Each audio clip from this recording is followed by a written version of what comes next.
주님이 겟세마네에서 잡히신 후에 가야바에게 끌려가 신문 받으셨습니다. 주님의 체포가 갑자기 이루어진 탓에 대제사장이 서둘러 공회원들을 소집했고 그들이 모이는 동안 가야바의 장인 안나스가 먼저 주님을 신문했습니다. 본래 이 공회는 밤중에 모이지 못합니다마는 주님을 죽이려는 그 증오심에 율법 전문가들이 율법을 어긴 것입니다. 이러한 사실을 마태는 거짓 증인, 거짓 증거라는 말로 지적합니다. 대제사장들과 장로들과 서기관들이 이 명절에는 예수를 죽이지 않으려 했다가 가룟 유다의 악한 제안에 그 마음을 급히 바꾼 탓에 주님을 죽이려고 했던 그 본래 계획이 생각대로 착착 이루어져 가지 않았을 겁니다. 그런 까닭에 많은 증인이 밤중에 그것도 한밤중에 증언합니다마는 엄밀히 따지면 이 야간 증언 자체가 법적 효력을 잃은 것인데다가 게다가 증언다운 증언이 하나도 없었습니다. 하나님의 율법은 두세 증인이 일치된 증언을 하면 그 증언을 받아들이게 했는데 물론 이 증언 외에 달리는 이 범죄 사실을 입증할 수 없는 경우에 해당됩니다. 달리 말씀드리면은 주님은 흠 잡힐 만한 삶을 살지 아니하신 그런 정도가 아니라 율법을 온전히 이루며 사셨던 것입니다. 구약의 시인도 실로 의로운 삶을 살았지만은 거짓 증인들의 악한 증언에 꼼짝없이 죄인이 되게 되었습니다마는 주님의 삶은 하나님의 법을 그야말로 완벽하게 완전히 조천가닥에 거짓 증인들의 증언은 모두 거짓으로 드러났습니다. 밤이 깊어가지만은 거짓 증언은 시커먼 먼지 마냥 쌓여만 갔었는데 아마 마지막에 두 증인의 그 증언이 그나마 쓸만했던지 대제사장은 갑자기 일어나서는 주님에게 드디어 신문하였습니다. 그러나 그 증언도 실은 서로 맞지 않은 데가 있었고 무엇보다 3년 전 주님이 하신 말씀과 전혀 다른 내용이 있었습니다. 주님은 너희가 이 성전을 헐라 하셨는데 거짓 증인들은 예수님이 내가 하나님의 성전을 헐리라고 하셨다. 그렇게 그릇되게 옮겼습니다. 주어가 전혀 다를 뿐만 아니라 주님이 말씀하신 이 성전과 그들이 말한 하나님의 성전은 더욱 다릅니다. 주님의 이 성전은 주님의 그 고귀하신 몸을 주님을 가리켰습니다마는 이런 깊은 교훈을 거짓 증인들이 알았을 리가 만무합니다. 그때 그 말씀을 직접 들은 제자들도 이런 교훈을 얼마나 알았을까요? 부활 이후에 사도들이 성전이신 주님에 관하여 전했던 그 교훈들을 보게 되면은 십자가 이전의 제자들이 이 교훈을 깨닫기가 결코 쉽지 않았을 겁니다. 제자들이 십자가와 부활에 관한 말씀을 여러 번 들었어도 주님의 길을 이해하지를 못했습니다. 그렇다면 거짓 증인들은 말할 게 없고 그들을 앞세운 대제사장들도 다르지 않습니다. 주님을 죽이려는 그 증오심에 사로잡혀 있는데 어떻게 주님의 말씀을 제대로 받겠습니까? 대제사장이 오랜 시간 거짓 증인들의 증언들에 할 말이 없다가 이제 증언다운 증언이 나왔다고 여기고서는 아마도 벌떡 일어나더니 신문을 했습니다. 이 사람들의 내치는 증거가 어떠하뇨?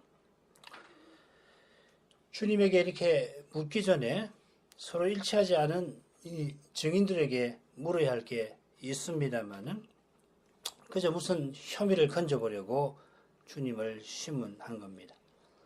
대제사장이 증오심에 휩싸여 자신이 얻고자 하는 악한 목적을 향하여 눈먼 짐승처럼 달려들 뿐이었습니다. 언약의 나라를 다스리는 재판관이 악한 판결을 미리 정해놓고서는 뭐든지 끌어들이는 꼴입니다.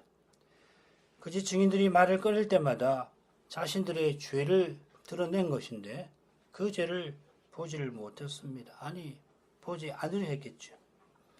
예수 하나 죽이면은 겉으로는 나라가 평안하고 실제로는 자기네 사사로운 권력을 마음껏 누릴 수 있다 생각한 겁니다. 그럴듯한 명분을 만들어서 자기네 욕심을 채우려고 했으니 그 욕심을 채우려고 율법도 이용할 뿐이었습니다. 이런 악한 신문에 주님이 침묵하셨습니다. 대제사장이 신문하는 이 마지막 증언도 서로 맞지 아니한 사실이 이미 드러났던 터라 거기에 주님이 말씀하실 게 없습니다마는 무엇보다 거짓 증언으로 말미암아 십자가로 나아가는 그 길을 주님이 택하지 아니하셨습니다. 십자가는 주님이 그리스도로서 마실 잔 받을 세례였습니다. 비록 오해라 할지라도 중죄인으로 죽지 않고 그리스도로 자기 백성의 죄를 담당하려 하셨습니다.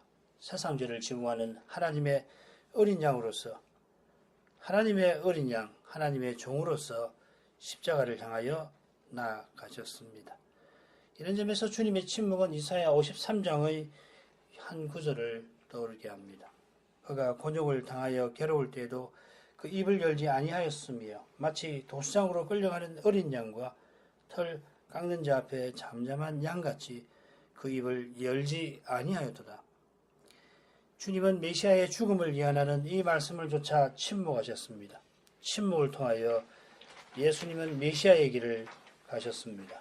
침묵을 통하여 계시하셨습니다. 그처럼 말씀을 조차 침묵할 수 있는 이가 말씀을 조차 말할 수 있을 것입니다. 말씀을 조차 침묵하는 이는 이미 말씀을 조차 말한 것입니다. 말할 때를 주실 것을 믿고 침묵하는 이는 말씀을 조차 말할 수가 있게 될 것입니다. 주님이 침묵하시자 대제사장이 계속 신문합니다. 63절 하반절 대제사장이 가로되 내가 너로 살아계신 하나님께 맹세하게 하노니 내가 하나님의 아들 그리스도인지 우리에게 말하라. 대제사장은 더 이상 주님을 죽일 증거를 찾지 못하니까 마지막 길을 어쩔 수 없이 택합니다. 이 방법은 예수를 죽일 가장 확실한 근거가 됩니다마는 이미 여러 번 실패한 것입니다. 불과 며칠 전에도 주님이 나귀 타고 예루살렘에 입성하셨을 때에 사람들이 호산나 다윗의 자손이여 환호했는데 그때 대제사장들과 장로들이 성전에서 가르치시는 주님을 향하여 내가 무슨 권세로 이런 일을 하느뇨? 또 누가 이 권세를 주었느뇨? 물었지만은 주님이 요한의 세례가 어디서 왔느냐? 하늘로서냐? 사람에게로서냐? 이렇게 반문하시니까 그들이 원하는 그 증언을 주님에게서 얻지 못했습니다. 주님이 자기가 그리스도이심을 숨기신 일이 없습니다마는 주님을 반대하는 이들은 당신이 언제까지나 우리 마음을 의혹해 하리나이까 그리스도여든 밝히 말하시오 할 뿐이었습니다. 그들에게 주님은 심지어 내가 너희에게 말하였으되 믿지 아니하는도다. 내가 내 아버지의 이름으로 행하는 일들이 나를 증거하는 것이오늘 너희가 내 양이 아니므로 믿지 아니하는도다. 그렇게도 말씀하셨습니다마는 과연 믿지 아니하는 이들은 들어도 몰랐고 몰라서 주님을 죽일 수가 없었습니다. 참으로 믿는 제자들은 주님을 틀림없이 고백했습니다마는 주님은 제자들의 참된 유익을 위하여서 자기가 그리스도인 것을 아무에게도 이르지 말라 하셨습니다. 주님이 곧 권자에 오르시고 자기네도 그 좌우편에 앉으려고 했던 제자들이 예루살렘에 올라가는 그 길에서 그리스도를 전한다고 한번 생각해 보십시오. 이런 일이 있으리라 한 성경이 어떻게 이루어지리요 하신 대로 십자가로 가는 길은 그로 인해서 막히고 구원의 길은 무너질 수도 있을 겁니다. 주님은 친히 십자가로 나아가셨지 십자가로 끌려가신 게 아닙니다. 십자가로 나아가시는 그 길에서 주님은 친히 말씀을 온전히 이루셨습니다. 그 길에 피어오르는 먼지 하나도 그저 자연히 움직인 게 아닙니다. 주님이 친히 언약을 완전히 이루어 가셨습니다. 대제사장들이 한밤중에 불법적인 모임을 가진 것도 그 모임에 일어난 모든 일도 주님이 언약을 이루시는 그 일을 도울 뿐입니다. 악으로 선을 이루시는 하나님의 거룩한 능력이 십자가 사건을 있게 했습니다. 악으로 선을 이루시는 능력이 뭡니까? 거룩한 사랑 아니고 무엇입니까? 자기 백성을 위하여 기꺼이 사람 되시고 기꺼이 돌아가시는 이 사랑이 먼지 하나도 방해하지 못하게 만드신 것입니다. 그 밤에 대제사장의 무리가 온갖 악한 짓을 벌였지만은 사랑의 주님은 그 모든 악을 받으셨습니다. 그처럼 우리의 구원에 필요한 모든 일을 넘치도록 행하셨습니다. 십자가로 가는 길에 드러난 주님의 사랑이 지금 우리가 당하는 고난의 현실, 죄의 현실을 이기게 합니다. 로마서 5장 8, 9절입니다. 우리가 아직 죄인 되었을 때 그리스도께서 우리를 위하여 죽으심으로 하나님께서 우리에게 대한 자기의 사랑을 확증하셨느니라. 그러면 이제 우리가 그 피를 인하여 의롭다 하심을 얻었은 즉 더욱 그로 말미암아 진노하심에서 구원을 얻을 것이니. 사도는 그리스도의 십자가에서 확정된 하나님의 사랑 위에서 영원한 구원, 하나님의 심판을 벗어나는 구원을 확신합니다. 그 사랑은 우리가 아직 죄인 되었을 때, 원수 되었을 때 확증되었습니다. 절대로 사랑받을 수 없는 우리를 위하여 주님이 심지어 돌아가셨습니다. 죄의 현실에서는 절대로 있을 수 없는 일입니다. 기대할 수 없는 일입니다. 지금 우리 눈앞에 펼쳐진 현실은 연약한 우리에게 큰 절망을 안겨줍니다. 우리 현실이 도무지 나아질 것 같지 않습니다. 심지어 깨달은 말씀과도 어긋나 보입니다. 주님의 약속이 다른 사람은 모르겠지만은 나에게는 멀고 멀게 느껴집니다. 그런 우리가 주님의 사랑 안에서 기도합니다. 소망합니다. 실은 절망이 소망하는 것입니다. 절망인 우리에게 소망하는 모든 것, 절망인 우리 자신에게 소망하는 모든 것에 우리로 절망하게 하신 것입니다. 그러나 참 소망이 우리 안에 비칩니다. 주님이 참 소망이심을 깨닫습니다. 대제사장이 이 방법을 갑자기 생각한 것인지 주님이 침묵하시는 동안 누가 와서 살짝 알려준 것인지 잘 모르겠습니다만은 내가 너로 살아계신 하나님께 맹세하게 한다. 이렇게 주님을 압박합니다. 그러나 그가 주님을 압박하는 게 아니라 진리가 그를 압박합니다. 그가 하나님의 율법을 이용하려 합니다마는 하나님은 이 약한 대제사장을 통하여 진리를 드러내십니다. 악으로 선을 이루시는 주님이 대제사장의 생각도 주장하십니다. 생사를 주관하시는 분을 인생이 거스르지 못합니다. 인생은 겸손히 그분을 의지해야 합니다. 주님은 하나님의 아들 그리스도인지 우리에게 말하라 하는 신문에 내가 말하였다 대답하십니다. 이 대답은 베드로가 거의 똑같이 고백하던 그때와는 다릅니다. 바요나 시몬아 내가 복이 있도다. 이를 내게 알게 하신 이는 혈육이 아니요 하늘에 계신 내 아버지니라. 그때는 참으로 기뻐하셨습니다마는 지금은 하늘 아버지께서 대제사장의 무리들에게 너희 뜻대로 이루어질지어다 경고하시고 저주하십니다. 그들이 과연 그들의 뜻대로 예수님을 죽일 수 있게 되었습니다마는 그들이 죽이려는 예수는 대제사장이 고백한 살아계신 하나님의 아들 그리스도이십니다. 말씀이 육신이 되신 그분이 자기 집에 오매 자기 백성이 영접지 아니한 것입니다. 저 옛날 이사야가 내가 자식을 양육하였거늘 그들이 나를 거역하였도다 하면서 소나 나귀보다 자기 백성이 못했던 것을 질책했던 것처럼 그날 대지상만 아니라 우리 모두가 살아계신 하나님에게 원수 노릇 하였습니다. 내가 남보다 덜 악해서 그리스도를 믿은 게 아닙니다. 우리가 남보다 나아서 교회로 서 있는 게 아닙니다. 자기를 구원하러 오신 그리스도를 죽이려 한 거기에 우리 죄의 심히 죄악됨이 있습니다. 여기에 주님이 그리스도이심을 밝히시며 십자가로 나가신 뜻이 또한 있습니다. 내가 주님을 십자가에 못 박지 아니한 것은 십자가에 넘겨준 그들보다 내가 본질적으로 나아서가 아닙니다. 그처럼 베드로처럼 내가 예수님을 믿는 것은 오직 은혜입니다. 주님의 사랑이 나를 구원하십니다. 그 사랑을 참으로 맛본 사람은 증오심을 잠시도 품지 못합니다.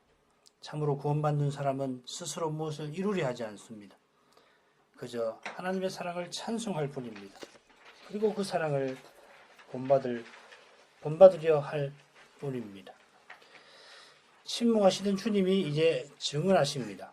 64절 예수께서 가라사대 내가 말하였느니라. 그러나 내가 너희에게 이르노니 이후에 인자가 권능의 우편에 앉은 것과 하늘 구름을 타고 오는 것을 너희가 보리라 하시니. 공의 앞에서 증언하시는 예수님인데 내가 너희에게 이르노니 하십니다. 이 표현은 선자들이 여호와께서 내게 이르시되 했던 것과 대조를 이룹니다. 주님은 신분받는 죄수가 아니라 심판하시는 하나님의 권위를 드러내십니다.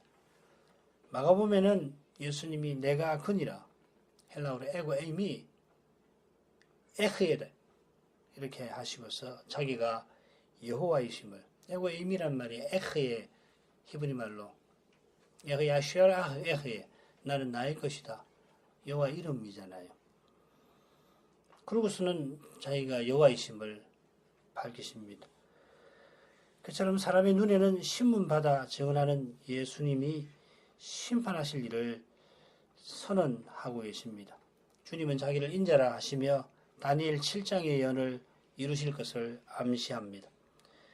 그 예언은 인자 같은 이가 짐승 같은 세계 제국들이 이어지던 그때에 마침내 오셔서 영원한 나라를 세우실 일에 관한 것이었습니다. 다니엘 7장의 예언이 2장의 예언과 같은 겁니다. 2장에 보면은 세계 제국들이 크고 두렵고 빛나는 신상으로 인자는 뜨인 돌로 나타납니다. 그런데 이 뜨인 돌 하나가 세계 제국을 상징하는 신상들을 쳐서 부수어 다 사라지게 만들고, 그리고 온 세상은 태산을 이룬 뜨인 돌, 뜨인 돌이 태산을 이룬 태산으로 가득합니다. 뜨인 돌과 태산이 산돌이신 주님과 또한 주님과 연합된 산돌 교회를 가리킵니다. 이것이 바로 마지막 증인들이 형편없이 전했던 주님의 예언의 내용이기도 합니다. 주님은 너희가 이 성전을 헐라 하시며 십자가를 예언하셨던 겁니다.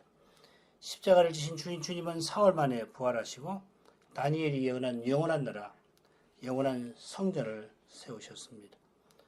성전은 잘 아시는 대로 그 지성소에 만왕의 왕이 앉으시는 보좌가 있습니다. 사람의 눈에는 보이지 않죠. 그의 발등석만 있습니다. 시은자, 그 위에 보이지 않은 보좌가 있습니다. 하나님이 이 보좌에 앉아 영원한 통치를 베푸십니다. 부활하신 주님은 승천하셔서 이 보좌 우편에 앉으십니다. 이것이 권능의 우편의 앉음입니다. 여기 권능, 능력은 하나님을 가리킵니다. 하나님을 권능이라 표현할 만큼 하나님은 전능한 능력으로 우리의 구원을 온전히 이루어 가십니다. 이 위대한 일을 우편에 앉으신 그리스도에게 맡기셨습니다. 그것이 바로 부활하신 주님이 하늘과 땅의 모든 권세를 내게 주셨다 선언하신 내용이기도 합니다. 과연 주님은 우편에, 아버지 우편에 앉아 성신을 사도와 교회에게 부어주셔서 영원한 구원을 이루어 가십니다. 이 위대한 구원에 봉사했던 바울사도는 주 안에서 세워지는 성전에 관해서 이렇게 교훈합니다. 너희는 사도들과 선지자들의 턱 위에 세우심을 입은 자라. 그리스도께서 예수께서 친히 모퉁이 돌이 되셨느니라. 그의 안에서 건물마다 혹은 온 건물이 서로 연결하여 주 안에서 성전이 되어가고 너희도 성신 안에서 하나님이 거하시는 처소가 되기 위하여 예수 안에서 함께 지어져 가느니라. 주님이 이 말씀을 하시고 얼마 있지 않아 사도가 온 세상에 나가 그리스도를 전해서 교회가 세워져 가는 저 위대한 광경이 지금 주님을 신문하는 자들의 눈앞에 펼쳐질 것입니다. 주님을 버리고 도망하던 사도들이 얼마 후에 바로 이 공회 앞에서 담대하게 그리스도를 전하는 그 놀라운 광경을 이들이 두 눈으로 보게 될 것입니다. 그처럼 주님이 하늘 구름을 타고 오는 것을 그들이 볼 것입니다. 하늘 구름을 타고 온다는 것은 주님이 권능의 보좌 우편에 앉으신 것과 붙어 있습니다마는 아울러서 그분이 심판하실 일을 가리키는 듯 합니다. 하늘 구름은 하나님의 보좌가 있는 구름, 그걸 쉐키나 구름이라고 하죠. 쉐키나는 거주한다는 히브리 말 샤켄에서 왔고, 그래서 하나님이 거하시는 천막을 이 미슈칸 성막이라 부릅니다. 하늘에 하나님이 임재하셔서 영광 구름이라. 하나님이 임재하셔서 자기를 나타내시니까 영광이 나타나는데, 그래서 영광 구름이라 합니다. 그래서 광야 이스라엘에 나타났던 구름이 밤에는 그 영광을 불처럼 나타냈습니다. 하늘에 하나님이 거룩한 뜻을 지상에 집행하려 하실 때에, 특별히 심판하실 때에 천군들을 이끌고 행차하시는 것을 종종 가리키는데, 그 위대한 광경이 지상에서는 구름처럼 보였던 것입니다.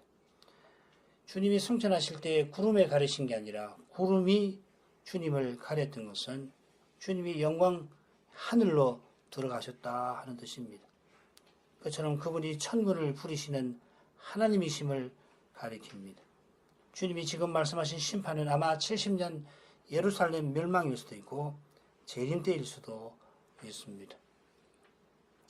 아울러 중요한 것은 주님이 자신을 하나님으로 밝히신 사실입니다. 자, 이 사실이 다음 단락을 이해하는데 중요한 내용, 배경이 될 것입니다. 읽겠습니다.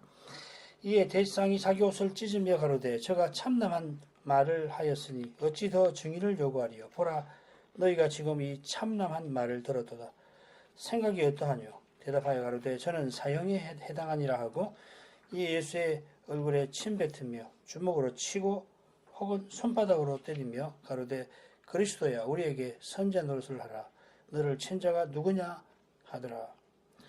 이 부분은 크게 둘로 나눌 수 있습니다. 65, 66절은 공회의 불법적 판결이고 거기에 이어서 아마도 하속들이 무리한 태도를 보인 것이 67, 68절의 내용일 겁니다. 이해란 말이 두 번 나오죠. 65절에도 나오고 67절에도 나오는데 65절에 이에 대지상이 옷을 찢고 분노하였습니다. 대지상의 분노가 어떤 것인가 하는 것은 참남한 말이라는 표현에서 알 수 있습니다. 바로 이것이 이 이해라는 낱말의 내용일 겁니다. 여기 이 참남한 말은 사람에 관한 것이 아니라 하나님에 관한 것입니다. 사람을 모욕할 때도 쓰는 말이지만은 특별히 하나님을 회방했다는 겁니다. 마태복음 12장에 보면 예수님이 성신을 회방하는 죄, 참남한 말을 성신에게 던지는 죄가 얼마나 심각한지를 말씀하셨습니다마는 대지상은 예수님이 자기를 하나님이라 했다고 용서받지 못할 죄, 돌로 쳐서 죽일 죄로 규정합니다. 대지상만 아니라 모인 공의원들이 모두 사형에 해당하는 죄라고 동의합니다. 그러나 그들이 바로 하나님을 지금 모독하였습니다. 하나님이 심판하실 일을 말하는데 그 심판하실 하나님을 감히 심판합니다. 그분이 신문받으면서도 구원의 일을 이루고 계시는데 그런 하나님을 이들이 사형하려 했습니다. 얼마나 저희는 구원받을 가망성이 없습니까? 우리의 죄가 얼마나 심각합니까? 하나님이 구원의 길을 내셔도 그 길을 가로막고 하나님도 심판하려 합니다. 우리가 스스로 무엇이 되려 하는 것이 그만큼 심각한 죄입니다. 우리가 자기 의를 내세우는 것에 그만큼 두려운 것이 없는 줄 알아야 합니다. 그리고 이것이 심각한 죄로서 교만입니다. 교만은 그저 자기를 남보다 높이는 게 아니라 하나님을 대적하는 것입니다. 다시금 마태는 이해하고서 다른 장면을 보여줍니다. 마태복음만 보면 공회원들이 주님을 이처럼 무리하게 대한 것처럼 보입니다만 누가복음을 보면은 하속, 치키는 자들이 그런 일을 행한 것 같습니다.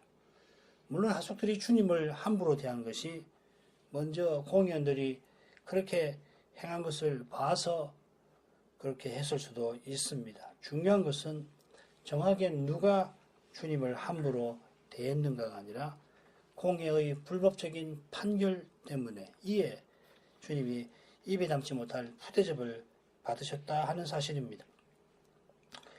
공회의 불법적 판결이 얼마나 무서운 죄인지를 살핀 것처럼 주님을 향한 푸대접도 다르지 않습니다. 그들이 행한 태도에서 그리스도와 선자를 어떻게 생각하는지가 드러나는데 이는 결국 그리스도와 선자를 보내신 하나님을 모독하는 것입니다.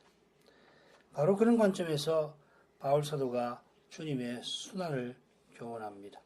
그리스도께서 자기를 기쁘게 하지 아니하셨나니 기록된 바 주를 비방하는 자들의 비방이 내게 미쳤나이다 함과 같으니라.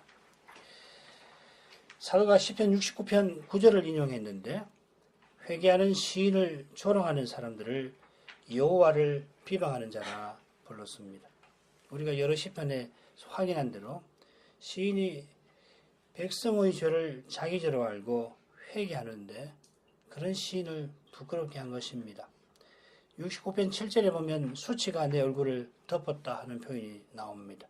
이건 아마 얼굴에 침 뱉는 그냥 둘러싸서 얼굴에 침을 뱉는 그런 행위를 암시하는 표현일 겁니다. 이런 부끄러운 일을 지금 주님이 당하신 것은 우리의 죄가 얼마나 하나님을 대적하는 것임을 잘 보여주신 것입니다. 그처럼 주님이 이 부끄러운 일을 당하신 것은 주님 안에서 우리도 자기를 기쁘게 하지 아니하게 하심입니다. 우리도 주님을 본받아 이웃을 기쁘게 하되 선을 이루고 덕을 세우는 삶을 살아서 한 마음과 한 입으로 하나님 곧 우리 주 예수 그리스도의 아버지께 영광을 돌리게 하심입니다. 주님을 본받는 사람은 주님처럼 부끄러운 일을 당합니다. 자기를 기쁘게 하지 아니하는 길은 자기를 온전히 부인하는 것입니다. 그래야 그리스도께서 우리를 받아 하나님께 영광을 돌리심 같이 너희도 서로 받으라 하는 사도의 명령을 좇을 수 있습니다. 자기가 없어져야 주님이 우리를 받아주시듯이 서로 받는, 서로 용납하는 그런 관계가 교회에 세워집니다. 받은 상처의 덫을 벗어나기가 얼마나 힘드십니까? 그러나 주님이 내 죄로 받으신 상처를 생각한다면 주님이 그런 모욕을 받아주신 사랑을 맛보았다면 아무리 강한 덫도 결국은 불탄 재와 같이 되고 말 것입니다. 이제 베드로가 부인한 사건을 간략하게 살피겠습니다. 69, 70절 베드로가 바깥들에 앉았더니 한 비자가 나와 가로되 너도 갈릴리 사람 예수와 함께 있었도다 하거늘 베드로가 모든 사람 앞에서 부인하여 가로되 나는 내 말하는 것이 무엇인지 알지 못하겠노라 하며 마태는 주님이 가야바에게 끌려가시는 대목에서 베드로를 언급을 하는데 58절이죠. 가야바의 신문 다음에 베드로의 부인을 기록합니다. 누가복음을 보면은 하속들이 주님을 조롱하기 전에 베드로가 주님을 부인하고 그것을 떠난 것 같습니다. 요한복음도 보면은 주님이 안나스에게 신문 받기 직전 그리고 가야바에게 끌려가신 직후에 베드로의 부인을 기록합니다. 아마 주님이 신문 받으시는 동안 베드로는 건물 바깥에 있는 뜰에서 대제사장의 하속들과 그의 종들과 함께 있었을 겁니다. 있었습니다. 베드로가 뜰에서 불을 쬐고 있는데 한 여종이 와서 너도 예수와 함께 있었다 합니다.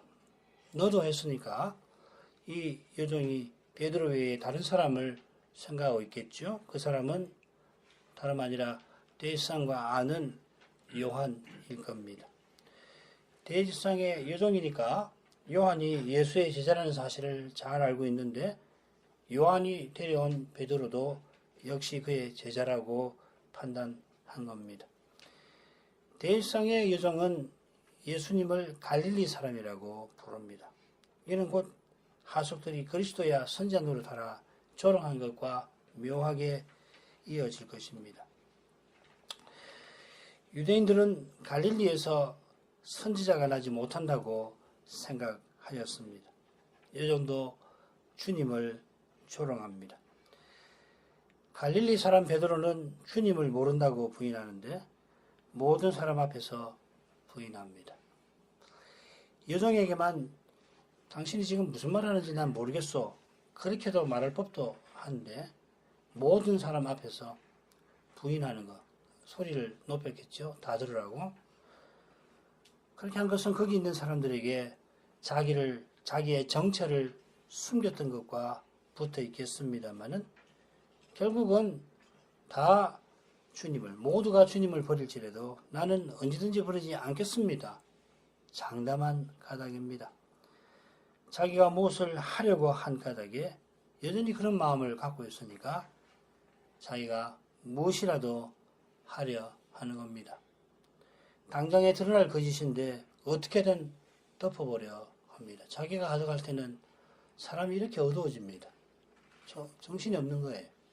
자기가 가장 활발하게 움직이는데 실은 제정신 아닌 상태가 되는 겁니다. 그런 가닥에 모든 사람 앞에서 부인하던 베드로는 슬그머니 그 자리를 떠납니다. 앞문까지 나아가니 다른 비자가 저를 보고 거기 있는 사람들에게 말하되 이 사람은 나사렛 예수와 함께 있었다 하매 베드로가 맹세하고 또 부인하여 가로되 내가 그 사람을 알지 못하노라 하더라. 앞문은 베드로가 요한의 도움을 받아서 들어왔던 그곳인데 거기 있던 다른 여종이 베드로를 알아봅니다. 아마 이 여종이 요한의 부탁을 들어줬던 그 사람일 수도 있습니다. 베드로가 주님의 결국을 보려고 앞문으로 들어갔다가 이제는 앞문으로 가서 여차하면 도망하려 한 것 같습니다. 그런데 거기 있던 여종이 베드로를 보고서는 그냥 사람들이 많고 그날 부산하기도 하고 그럴 텐데 이 여종이 베드로를 보고서 사람들에게 이 사람은 나사렛 예수와 함께 있었다고 말을 합니다. 앞서는 한 여종이 베드로에게 와서 너도 갈릴리 사람 예수와 함께 있었다 했는데 이번에는 다른 여종이 거기 모여있는 사람들에게 베드로의 정체를 밝힙니다. 거짓말로 공경을 피하려 했는데 더욱 난처한 처지가 된 겁니다. 마가는 이 대목에서 두 번째 부인하는 장면에서 이 사람은 그 당이라 그들 중에 하나라 하고서 여종이 말했다 기록했는데 그 말을 들은 하속들이 어떻게 생각했겠어요? 그들이 이 제자들이 검을 들고는 자기들에게 대항했던 그 사실을 떠올리고는 일제히 베드로를 쳐다보았을 겁니다. 한 여종이 건네는 말에도 쩔쩔매던 베드로는 그들의 의심하는 그 시선에 맹세하며 부인합니다. 맹세한 것은 만일 자기가 지금 거짓말을 한다면은 하나님이 자기에게 벌을 내리셔도 좋다 하는 것인데 베드로가 제정신이 아닙니다. 자기가 공경을 벗어나려고 뭐든지 하려는데 결국 자기가 뭘 하는지 모르는 상태가 되었습니다. 그런 상태에서 그가 주님을 그 사람이라 합니다. 우리말로는 그자라고 번역하는 것이 좀 더 자연스러울 겁니다. 여종이 사람들에게 나사렛 예수라고 조롱했는데 이 조롱하는 말이거든요. 덩달아서 베드로도 주님을 조롱합니다. 그러나 이 베드로가 주는 그리스도시여 살아계신 하나님의 아들이시라고 고백하던 그 베드로입니다. 다른 사람 아닙니다.